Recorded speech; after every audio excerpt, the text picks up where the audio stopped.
নমস্কার বন্ধুরা, আজ আমরা যাচ্ছি দক্ষিণেশ্বরে। আমরা সম্পূর্ণ তৈরি হয়ে গিয়েছি এখন দক্ষিণেশ্বরের উদ্দেশ্যে রওনা দেওয়ার জন্য। তো বেসিক্যালি মা আমাদের আশা পূরণ করেছে, তাই মায়ের কাছে আমাদের প্রণাম জানাতে এবং তার আশীর্বাদ পুনরায় আবার নিতে আমরা যাচ্ছিলাম দক্ষিণেশ্বরে। দেখতেই পাচ্ছ আমরা গাড়িতে উঠে পড়েছি। দিদি জামাইবাবু এসে আমাদের মেইন রোডে আগিয়ে দিয়েছে এবং তারপর আমরা অবশেষে ফাইনালি পৌঁছে গিয়েছি দক্ষিণেশ্বরে। আমরা এখন ব্রিজের ওপর রয়েছি আর এখান থেকে আমরা তাড়াতাড়ি করে চলে যাব। তো বেসিক্যালি আমাদের খুব দেরি হয়ে গিয়েছিল বেরাতে বাড়ি থেকে। তো 11টা বেজে গিয়েছিল, তাই 12টার মধ্যে যেহেতু গেট বন্ধ করে দেবে, সে কারণেই আমরা খুব তাড়াতাড়ি করছিলাম যাতে পুজোটা আমরা দিয়ে উঠতে পারি। তো প্রথমে আমরা মন্দিরে প্রবেশ করব এবং মন্দিরে প্রবেশ করে বন্ধুরা, মন্দিরে প্রবেশ করার আগে কিছু ছবি তোমাদের সাথে শেয়ার করলাম, তোমরা দেখো। এই যে এটা পুজো দেওয়ার পরে তোলা আমাদের ছবি। তো চলো বন্ধুরা, আমরা এখন দেখি দক্ষিণেশ্বরে গিয়ে কি করলাম।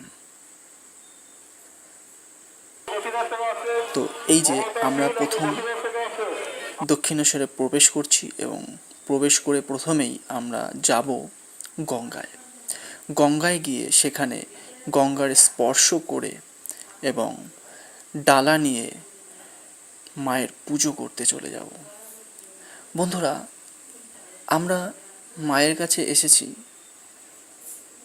তার আশীর্বাদ নিতে, কিন্তু সে সব সময় আমাদের সাথে থাকে এটা যেমন আমি জানি, তেমনই ঠিক 1 মাস আগে বিয়ের এসেছিলাম মায়ের কাছে যে আমরা যাতে সুষ্ঠুভাবে সুন্দরভাবে বিয়েটা করতে পারি এবং সারা জীবন তার আশীর্বাদ প্রাপ্ত হই। কিন্তু বিয়ের 1 মাস কেটে গেলেও নানান কারণে মায়ের কাছে না আসতে পারায় 2বার করে মাকে আমার স্বপ্নে দেখা।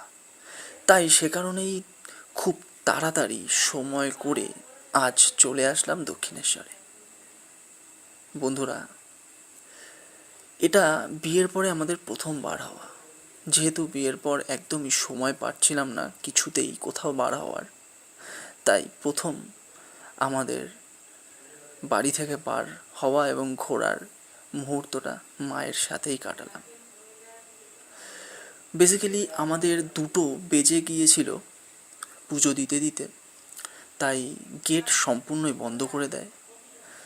তাই আমরা একটু বসি এবং বসে একটু বিশ্রাম নিয়ে, যেহেতু খুব গরম ছিল, গরম থাকায় একটু বিশ্রাম নেওয়ার পর আমরা আলাদা একটা পথে গেট থেকে বার হই এবং বাড়ির উদ্দেশ্যে রওনা দিই। তো বন্ধুরা, আমাদের ভিডিওটি তোমাদের কেমন লাগলো তা অবশ্যই কমেন্ট করে জানিও এবং ভালো লাগলে একটি লাইক করো আর আমাদের চ্যানেলটিকে সাবস্ক্রাইব করো।